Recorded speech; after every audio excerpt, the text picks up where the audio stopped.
So there's a new report saying that the Israelis are preparing for a possible U.S. strike on Iran. According to Axios, there's no evidence of an actual plan for the U.S. to attack, but Israeli officials are anticipating a, quote, very sensitive period during the remainder of President Trump's term. Benjamin Hall is live in London watching this story very closely for us. So, Benjamin, what are the chances the U.S. will actually attack Iran before President-elect Biden's inauguration?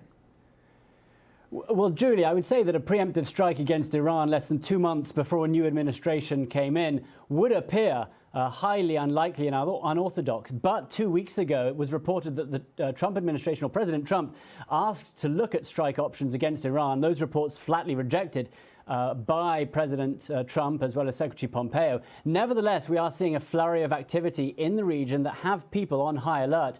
Just last weekend, the U.S. sent B-52 bombers to the region, a U.S. Central Command saying only that they were there to deter aggression and reassure U.S. allies.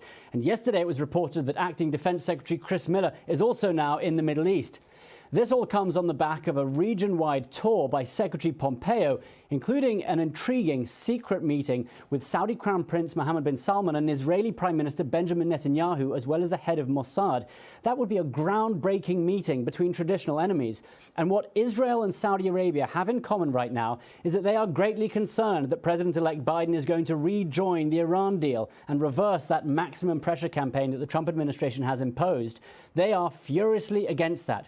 Not least because the IAEA, the International Atomic Energy Agency, now says that Iran has 12 times the amount of enriched uranium allowed under the 2015 nuclear deal, meaning it is just a few months away from being able to develop a bomb. But again, those reports that suggest Israel is preparing for a U.S. strike also make it clear that they have no specific intelligence of a strike. They say they believe they would have a heads up from the U.S., but that might not give them enough time to prepare for what would surely be harsh retaliation from the Iranians. The Iranians, meanwhile, do not want to strike. They want to keep their heads down because, of course, they want a smooth transition to the Biden administration. They want to rejoin the JCPOA. Julie? All right. Benjamin Hall, thank you.